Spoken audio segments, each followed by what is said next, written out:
isso, nenhum direito a menos, uma universidade pública de qualidade, educação pública de qualidade, e é isso, né? Para todos nós. E eu sou Marcelo Sete Cordas, sou filho de Xangô, sou candomblessista, ogã, e eu queria falar um pouco sobre o racismo estrutural em Florianópolis, do mar ao morro, né? É a conversa que a gente vai ter hoje. Pode dar uma passadinha aqui, próximo.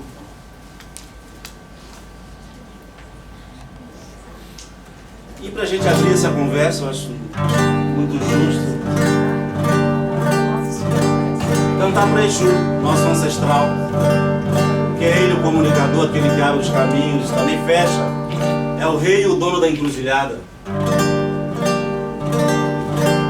E eu queria pedir licença não só a Exu, mas também a minha avó, Dona Maria, que era ela orixá, que partiu por em 2006. Cantar para ela também essa canção. E diz assim: fiz empadê pra Exu, o meu ebó de limpeza, o terno branco sobre a mesa, salve a rainha do mar. Fiz empadê pra Exu, o meu ebó de limpeza, o terno branco sobre a mesa, salve a rainha do mar. As pedras da vida quebrei, o Xangô me guiou nessa estrada, das matas axé proteção, dos tocos dos montes nos morros queimadas.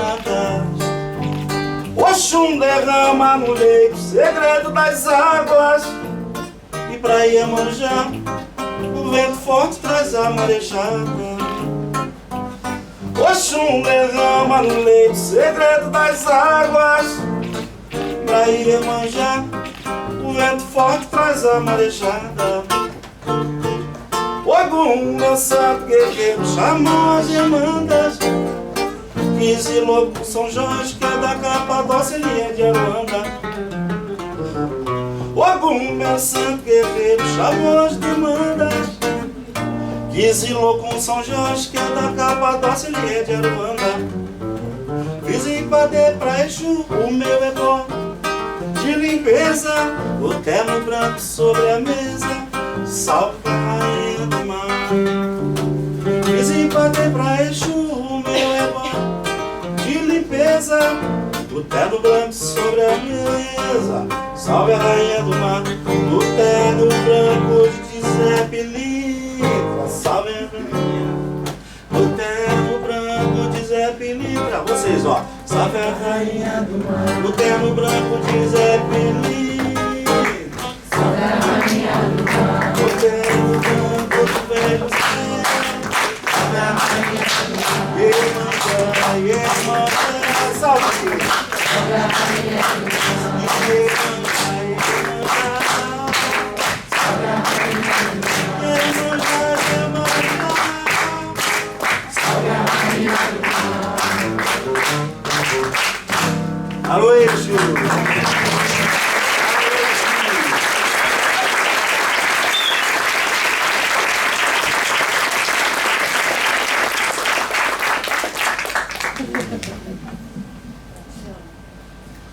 Então, eu queria só colocar algumas questões. Prometo que essa vai ser a única frase assim, inteira que a gente vai passar por aqui. O resto a gente, pelo menos, vamos tentar se divertir pelo menos com essa conversa. Queria só elucidar algumas questões, né? Então, eu sou músico, trabalho com música, mas eu nunca procurei analisar, né, coisa alguma do ponto de vista somente da música.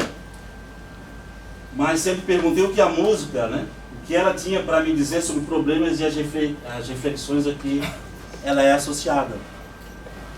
Então, eu não uso a música para fazer uma crítica, como desculpa, ou um pretexto de uma revisão, né, que foi produzida sobre o racismo, rejeitando todas as outras soluções e caminhos possíveis. Ao contrário, eu penso a música, né, a problematização, isto é, a elaboração de um domínio de coisas, fatos. Por exemplo, a discussão sobre a música popular e seu alcance na análise da sociedade, práticas culturais dos negros no espaço público, a sua historicidade dentro do pensamento social brasileiro.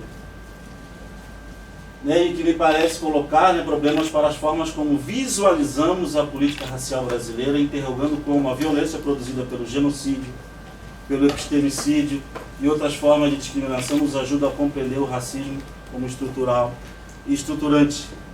Então a música, ela não é um mero acessório aqui que a gente simplesmente vem cantar e pular e dançar, até porque é muito bom fazer isso e a gente vai fazer isso bastante, mas a relevância dela na minha reflexão, ela também é estrutural e é estruturante. Eu me construí como um sujeito sambista, negro, que nasci no Morro do Mocotó, né? E tenho nessa comunidade, né? Minha família ainda reside lá, meus amigos que ainda sobraram, que restaram, né? Tenho 45 anos e 90% deles não estão mais entre nós, estão partindo para o Oru, porque a violência racial, a violência policial, enfim, uma série de questões fez com que, né, fatalidades, doenças, enfim, eles não estivessem mais aqui.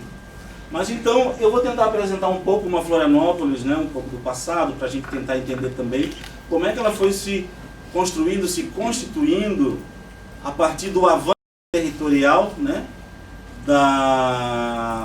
do poder público na cidade, ou seja, a população negra morava no centro de Florianópolis, onde a gente hoje caminha para fazer as compras ou para ir no mercado público, enfim. Essa população foi aos poucos sendo desterritorializada, foi sendo empurrada para os sopés dos morros e mais tarde ela subiu os morros. E esse processo todo foi um processo construído, um processo de higienização, né, que eu acho que não é novidade para ninguém, mas é pensar um pouco isso na perspectiva da cidade de Florianópolis, de pensar como é que o racismo, né, enfim, como é que ele opera, não só em distintos lugares do país, mas como é que ele funciona, como é que ele produziu, né, a partir da racialização, esses lugares que a gente agora, né, passa trabalho para desestabilizar. Né? Então, vamos seguindo um pouquinho?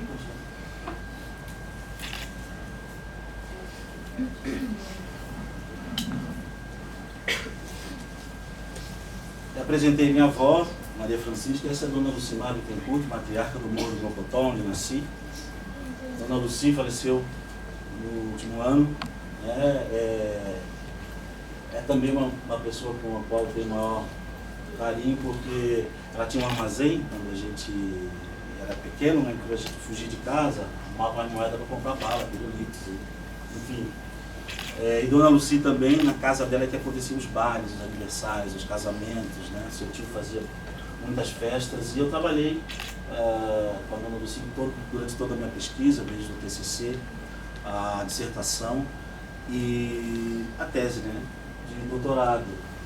E mais do que isso, a Dona Luci é essa matriarca, inclusive recebeu por essa posição que ocupava na comunidade, antes do seu falecimento, alguns anos atrás, Zig Marley, filho de Bob Marley, assim como outras celebridades que passaram pelo Morro do Mocotó, filho de Bosch, enfim.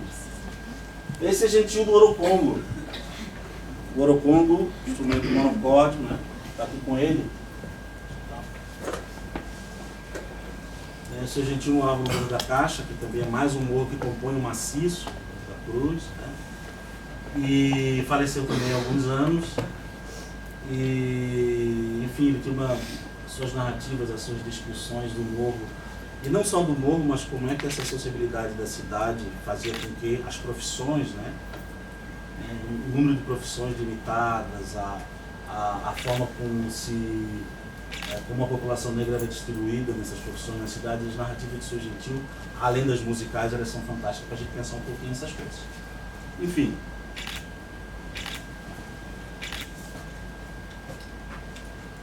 Então são, através dos olhos dessas pessoas e das suas narrativas e suas histórias, a gente vai conversar um pouco sobre essa Florianópolis aqui, desse período, né? Eu tirei essas figuras aqui, elas não estão em ordem, vocês me perdoem, mas da minha dissertação do mestrado, mas elas são, em sua maioria, do acervo da Fundação Franklin Cascais, do IBGE, né? Mas aqui mostrando, né, a cidade antes ainda da construção da Ponte Hercílio Luz. A Ponte Hercílio Luz, ela foi construída em 1926, né, uma série de trabalhadores que vieram do Rio, São Paulo, Nordeste, inclusive deram o nome do Morro do Mocotó, que hoje tem em Florianópolis, onde eu nasci. Tem esse nome porque os trabalhadores da Ponte Ercílio Luz iam para essa comunidade e faziam um prato que eles trouxeram, né, que era o Mocotó, e acabou, né, todos os domingos, que eram os dias de folga, esses trabalhadores subiam o morro para tocar samba, e para comer, e se divertir. Acho que a gente passou uma antes. Para voltar. Naquela imagem que a gente um pouquinho antes. Agora uma para frente. Aí, essa daqui que a gente tá, né? E aqui, aqui no bairro, que é o Campo do Manejo, ou seja, toda essa zona do centro de Florianópolis era a população negra que morava junto com os outros não negros, né? E com o tempo, esses casebres aqui, eles vão ficando mais velhos, e aí, com a política de higienização de 1910, com a abertura da Avenida Ercílio Luz, hoje a avenida onde a gente toma aquela cachaçinha, aquele meio grosso, no final de semana, ali no rio, que é o Rio da Pulha, né? A canalização do rio, e entre outras obras que abriram as grandes avenidas da cidade, fizeram com que toda uma política, né, de higienização, de sanitarização fosse implementada, e aos poucos essa população foi sendo, pode passar para a próxima agora, a população foi sendo deslocada do centro da cidade, ali Rita Maria, Conselheiro Mafra. Então nós tínhamos bairros como a Tronqueira, Pedreira, Campo do Manejo, Ladeira Menino Deus, onde é o Hospital de Caridade, e Figueira, né? O bairro da Topa, onde moravam marinheiros, ali atrás do Instituto, onde tem a Avenida Ercílio Luz, no Rio da Pulha, onde as lavadeiras, as mulheres negras, lavavam, né, para as elites as suas roupas, e digamos que no espaço público se constitui enquanto uma marca dessa presença negra na cidade, que também aos poucos foi sendo, né, com a canalização do Rio da Pulha, elas vão subindo o morro, então Morro da Caixa, Morro do Mocotó, e ocupando esse maciço, né, do qual até hoje não mais desceram, no sentido de que esses espaços públicos na cidade, que vocês olhem aqui a Florianópolis da década, essa foto aqui, a Toca, bairro dos Pescadores, final do século XIX, né, só pé do Morro Boa Vista, ali onde é o Hospital de Caridade, né, então veja como é que aqui o mar chegava até a beira ali, onde é quase o Instituto Estadual de Educação, né? Então isso tudo foi aterrado. Vejam aqui, a primeira parte do aterramento, então primeiro foi aterrado aqui e depois para cá.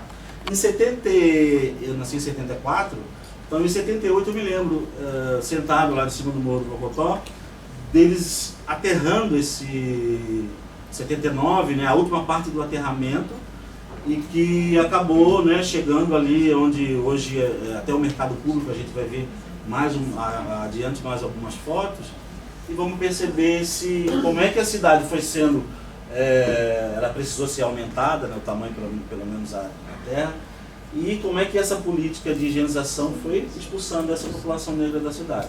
Podemos seguir mais um pouquinho. Aqui o mercado, né, o povo e o peixe, né, o mercado público, uma figura muito conhecida, muito interessante, que mostra o comércio, né, as profissões, a cultura pesqueira muito forte em Santa Catarina, né. Esse outro aqui, visto de um outro ângulo, o mercado também, ou seja, as profissões desse período, né, elas se dividiam entre, pelo menos a população negra estava, né, ou seja, qual era a condição, a posição social que essa população se encontrava. Então eram, em sua maioria, carroceiros, pombeiros, que eram aqueles que eram uma espécie de atravessadores, pegavam as verduras, as frutas e revendiam por um preço mais alto para sustentar os que eram escravizados ainda aos senhores, os seus donos e patrões, e aqueles outros que eram livres trabalhavam, em sua maioria, para comprar as cartas de alforria daqueles que ainda eram escravizados. Se nós pensássemos numa história, por exemplo, do trabalho produzido por essa população no século XIX e século XX, e não pensássemos, por exemplo, o marcador da abolição, nós construíssemos uma história a partir das cartas de alforria, por exemplo, nós teríamos uma outra perspectiva do que é história e do que é fazer, né, pensar a produção desse conhecimento a partir de outros marcadores.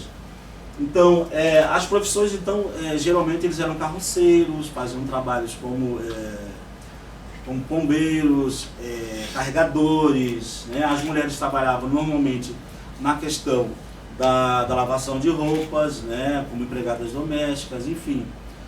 Então, essa é uma narrativa dele, ele está me falando sobre a Travessa Ratcliffe. Meu tio também já se encontrou com Salvador. E veja o que ele me diz sobre o caminhar pela cidade. Olha, sabe onde vocês tocam hoje, ali na Travessa Ratcliffe, Marcelo? Vocês nem imaginam, não imaginam o que era aquilo ali, rapaz. Na verdade, ela não existia ainda. O dono do Hotel Royal, que é aquele hotel grande que tem que estar desativado, nem me lembro o nome desse desgraçado, não deixava nem pobre nem negro passar na frente do hotel. Ele dizia que nós íamos sujar a entrada do hotel. Olha, essa figura era tão ruim que ele botava uns cavaletes assim, um do lado do outro, e nós acabávamos passando pela rua Tiradentes, que é do lado, ou pela frente da Capitania dos Portos. Um dia o pessoal se reuniu e começou a cortar aquela travessa, que é a Travessa Ratcliffe, na enxada. Fizeram um mutirão e construíram aquela rua que hoje tu toca ali, certo? Que é o Bar do Noel, que estava se referindo ao Bar do Noel. Quem ajudou o pessoal a fazer a rua foi o padre. Ajudou também a capinar com todo mundo. Depois eles mudaram o nome da rua para o nome do político aí, e o povo ficou indignado. Foi na década de 70, o pessoal fez um movimento e eles voltaram a chamar de Ratcliffe, que era o nome desse padre que na enxada ali ajudou a construir a travessa, que hoje nos engrandece com o samba, né? Os sábados, durante a semana, é uma maravilha. E o Valdir também falava de uma outra coisa, né? E a gente está falando um pouco dessa coisa de como é que o espaço público organiza essas relações raciais na cidade, né? Ou seja, ele falava também que na rua Felipe Schmidt, que era a rua central ali do centro de Florianópolis, onde tinha o tal do footing, que era o passeio, negros tinham que caminhar de um lado e brancos de outro. E toda vez que os negros acabavam invadindo na cabeça dos brancos, o lado dos brancos, eles eram agredidos pela polícia, né, xingados, ofendidos, ou mesmo agredidos pelas pessoas brancas, porque o espaço público era dividido entre brancos e negros. E essa divisão perdurou durante muito tempo, até o final da década de 50 e 60. Esses passeios, e tem outras falas do Valdir dizendo que não adiantava, né? E aí ele tentando justificar, né? A gente usava aqueles tamancos que vinham do Rio, de São Paulo, botava roupa branca e tal. Por mais limpo que a gente tivesse, eles cuspiam na gente e nos chamavam de fedidos e de catinguentos. Chamavam a polícia para que nos agredissem. E o único lugar que a gente podia caminhar era Conselheiro Mafra, que era a rua do prostíbulo, né? Então, essa separação do espaço público entre negros e pobres e brancos, né, ela ajudou também a construir, na lógica do espaço público, a ideia de que o negro não pertence a ele. E de que essa exclusão foi pouco a pouco construída enquanto uma política de exclusão dessa população da cidade. E essa população aos poucos vai sendo expulsa da cidade, porque, por exemplo, mesmo que ele morasse no centro da cidade, como é que se expulsa alguém do centro, né? O aluguel é uma possibilidade, com certeza. Mas naquele período, eles foram criando barreiras para que as pessoas não pudessem mais reformar, por exemplo, as suas casas. Você tinha que construir as casas a partir do Código de Postura Municipal, dizia que casas deveriam ter certo tipo de tijolo, licença, alvarás distintos, assinaturas de engenheiros. Isso tudo encarecia essas reformas, ou seja, foi-se criando mecanismos para que essa população fosse aos poucos, e diria que não aos poucos, mas rapidamente sendo jogada e excluída para os morros. Cabe também lembrar que isso não é um movimento exclusivo de Florianópolis, isso é um movimento que acontece em todo o Brasil, mas que aqui ele tem características próprias e assume, né, as suas peculiaridades a partir destas medidas, né? E na cidade de Florianópolis, o espaço público começa também a ser um lugar onde tudo que acontece é problema, culpa exclusivamente da população negra. Esses aqui são os navios, que eu acho que é importante também falar sobre. Todo o transporte feito no início do século até meados, até 1926, quando foi feito a Ponte Ercílio Luz, era feito por barco. Então tinha uma companhia que depois virou a fábrica de bordados, que é o EPIC, a UEP, que fazia o translado, né, o transporte das pessoas que vinham do Porto do Rio de Janeiro e de São Paulo. E a relação de Florianópolis, principalmente com o Rio de Janeiro, é muito fortalecida por esse translado, né? Ou seja, as pessoas traziam todas as novidades, todas as modas, né? tudo de novo vinha do Rio de Janeiro e de São Paulo, né? Ou seja, e eu tenho uma tese de que a nossa relação com o Rio de Janeiro, ela se deu principalmente, essa relação de dependência, porque eu acho que eu sou nativo, né? Não nativo antropológico, mas o nativo que nasceu em Florianópolis, e falo disso tranquilamente, e as outras pessoas, quando vêm dos outros estados, estranham isso. Muitas vezes a gente até torce para um time de futebol do Rio de Janeiro e não torce para um time de futebol da cidade. A gente torce para uma escola de samba do Rio de Janeiro e não torce para uma escola de samba de Florianópolis. Essa relação de dependência criada, ou seja, essa relação de subalternidade criada em relação ao Rio de Janeiro e as grandes capitais, ela foi construída nesse período em que essa transposição, né, do translado das pessoas se dava por conta da navegação. Tanto que o seu Abelardo Blumenberg, que é o Avevu, eu vou tocar mais um pouco, porque eu estou cansado de falar, mas o seu Avevu, ele dizia que ele entrava nos navios e fugia para o Rio de Janeiro, ia embora, e ficava um tempo no Rio de Janeiro. Mas já na década de 60 se compunha sambas próprios em Florianópolis, não copiavam-se sambas do Rio de Janeiro. Mas ele dizia o seguinte: os sambas do Rio de Janeiro pegava mais na boca do povo, então ele cantava, ele fazia seus sambas. Então tem vários sambas que foram trazidos, por exemplo, quando um que era Joaquim José da Silva Xavier, que era uma homenagem a Tiradentes, de 61.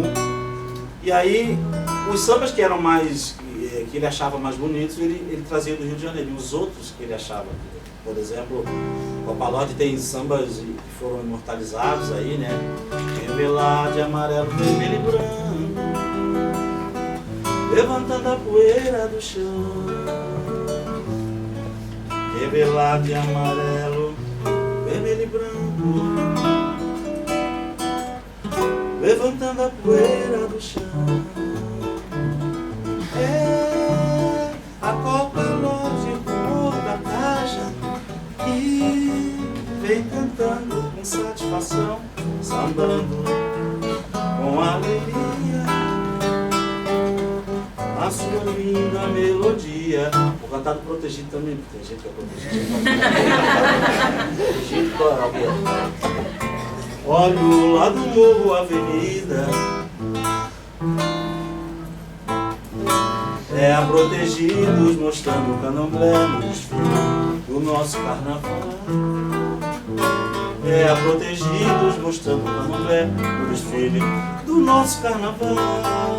Epa babá, oxalá, epa babá, oxalá, saudando a Casa Grande na festa dos orixás. Epa babá, oxalá. Esse samba foi o último samba cantado na Avenida Paulo Fontes. Depois eles mudaram para o Sambódromo ali, né?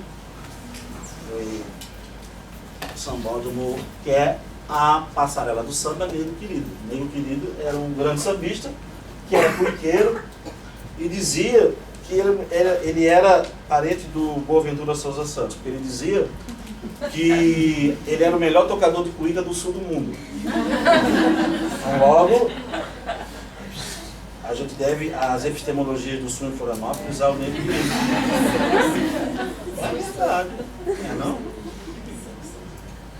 Então, né, querido, e tem uma história que é bem interessante, que o seu Avevu foi para o Rio de Janeiro, não, o seu Avevu, ele foi para o Rio de Janeiro e trouxe uma cuíca pro né, querido. Só que a cuíca era muito colorida, brilhava muito, não tinha sono nenhum. E ele ficou 3 anos sem usar a cuíca, até que eles brigaram e o seu Avevu pediu a cuíca de volta, ele jogou a cuíca no mar, porque o seu meu querido não queria usar a tal da cuíca brilhosa, saía a luz daqui, era neon, tinha coisa. Mas ele gostava das cuiquinhas que ele fazia de barrica. Então, enfim, algumas histórias. Porque o que eu faço, na verdade, são contar histórias. Eu sou um contador de histórias, né? E essas histórias são histórias que narram a construção, né, a mudança da cidade.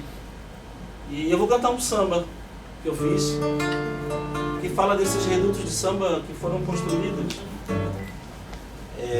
a partir dessa mudança, né, das pessoas, dessa expulsão do centro da cidade. Que diz assim, fala desses redutos de samba, como eu disse, diz, em que a população negra, obviamente, reside, e que também são lugares onde tem samba, né? Diz assim. Se no Moca tem samba na Cachoeira no Bela, ou em qualquer favela, ou cantando Dona Adélia, depois eu conto a história dessa música. A ilha encanta através dos seus bambas, e fazer seus sambas que daqueles morros ouvimos dizer. Nova Trento, 25 Tico, Morro do Céu, Prainha e a Coroninha tem o seu papel. Nestor Passo, Morro da Queimada, Morro da Caixa, o Bar do Ladrão. Na sexta-feira, uma seresta no Bar do Tião. O Mercado, Clube do Partido, Morro do Geraldo e do Casarão. Sábado tem cal onde rola um samba em conjuminação. Se no Moca tem samba na Caixa ou então no Bela, aí ela vai para outro lugar. Monte Cristo, Caixa do Estreito, Morro do Flamengo, Vila São João. Os morros da ilha mandam recado com esse refrão. Monte Cristo, Caixa do Estreito, Morro do Flamengo, Vila São João. Os morros da ilha mandam recado com esse refrão. E aí vocês não acreditam que eu tava com uma biseca que eu tinha e 5 minutos. A bis deu pau. E eu tava esperando alguém me socorrer, né, lá no estreito. E aí, aquela coisa toda, eu não pegava a bis. E aí vinha um cara com uma Ferrari, era uma Ferrari, uma BMW, eu não sei, era um carro desse legal. E aí o cara veio de longe dos papos, cheio com essa biseca aqui, o cara veio com uma baita de uma máquina dessa, né? Aí o cara, de longe, eu comecei...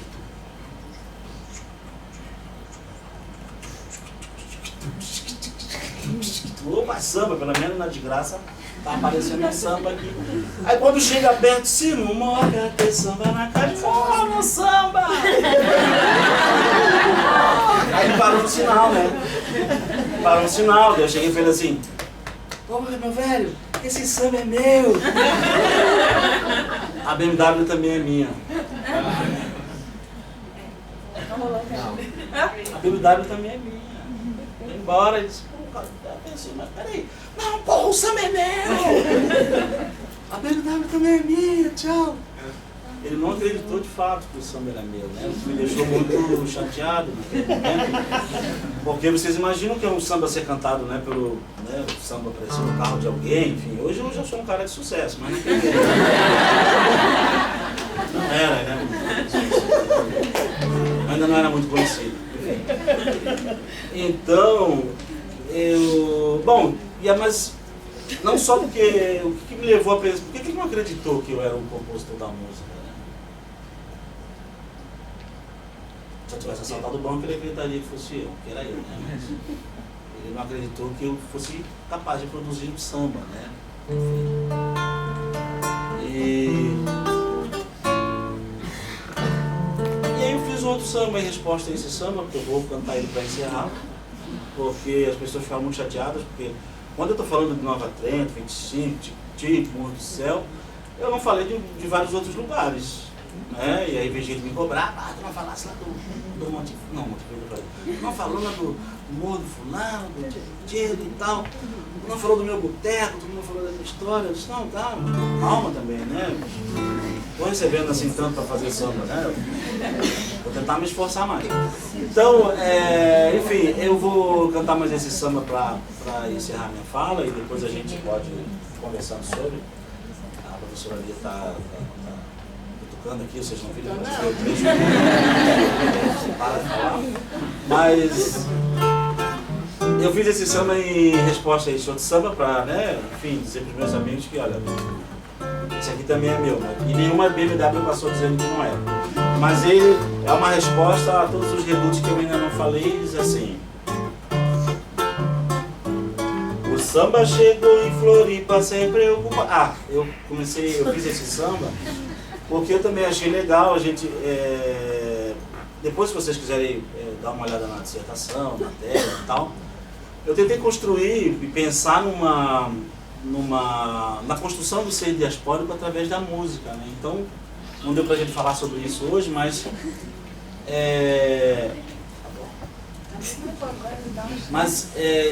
a minha ideia era produzir através das narrativas sonoro-musicais, da música, dos sambas, né? Esse ser diaspórico que se organiza. Eu acho que isso eu vou gastar mais um minutinho para falar. Eu acho que isso é importante dizer, que a minha ideia no trabalho foi construir uma relação de a construção do ser diaspórico a partir dessa corporalidade. Ou seja, é a narrativa sonora que constrói, né, o corpo constrói como uma inscrição desse ser diaspórico na produção de conhecimento. O corpo não é só o lugar onde a gente, esse lugar vazio, onde a gente se separa, né, onde a gente separa a cabeça do corpo e tal.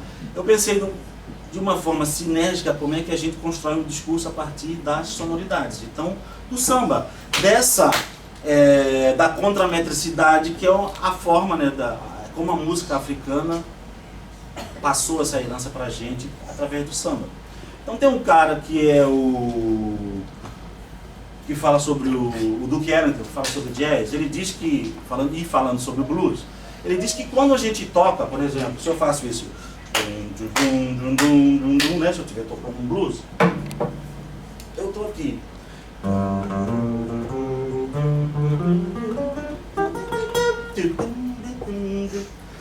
Ele está dizendo o seguinte, que não é se eu for bater palma para fazer esse blues, né, o meu corpo, né, a minha mão, o som são duas coisas.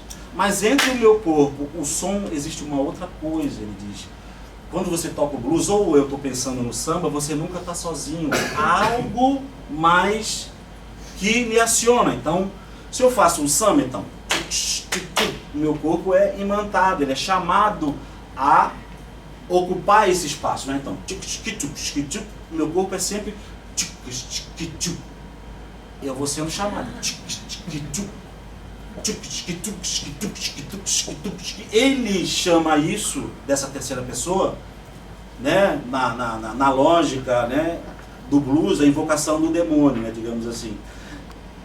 E eu estou chamando de Exu. Exu é esse movimento que nos chama, nos convoca a preencher esse espaço vazio, que não é vazio, é a chamada da pausa, que faz parte da música, para que o nosso corpo seja acionado para preencher esse espaço. E ao preencher esse espaço, você constrói uma narrativa desse corpo.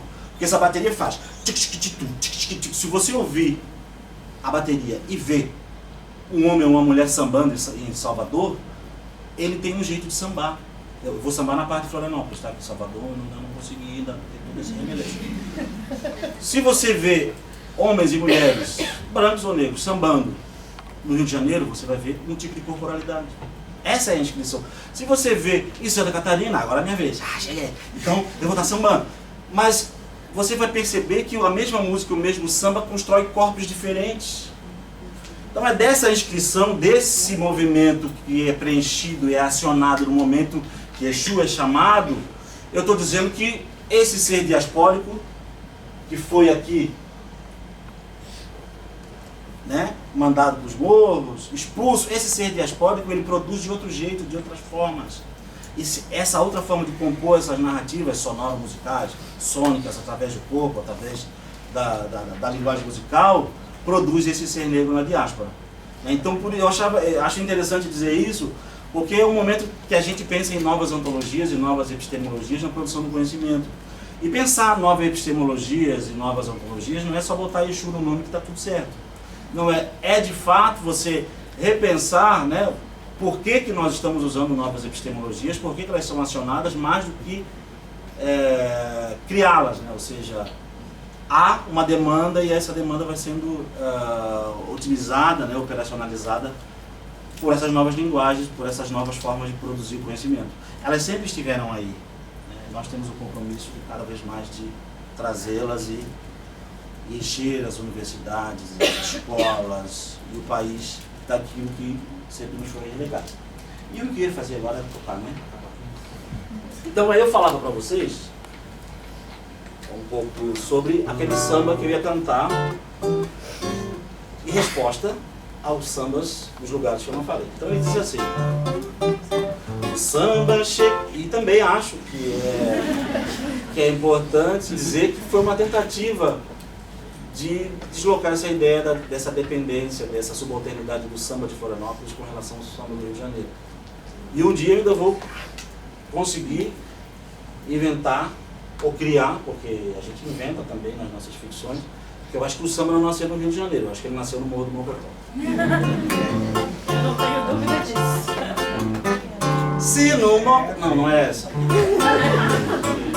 O samba chegou em Floripa sem preocupação, em ondas trazidas por bambas, quebrou seu canto pela região. Nasceu em Canudinhos, atual travessa Major Costa.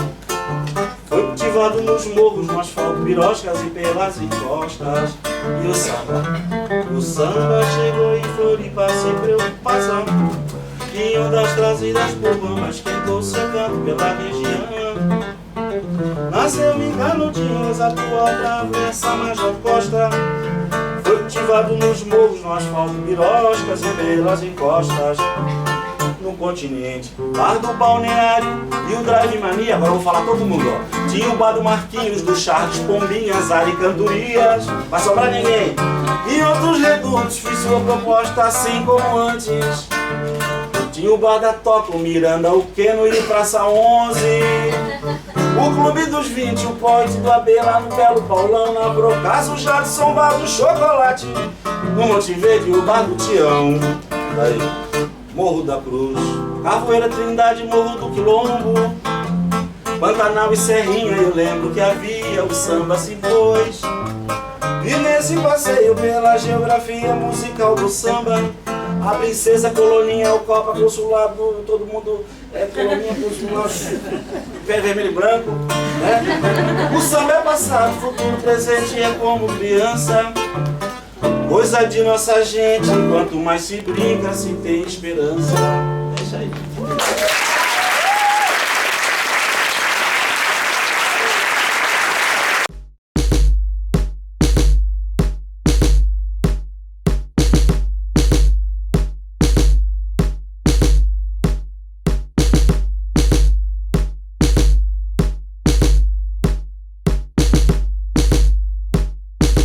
Ch-ch-ch-ch-ch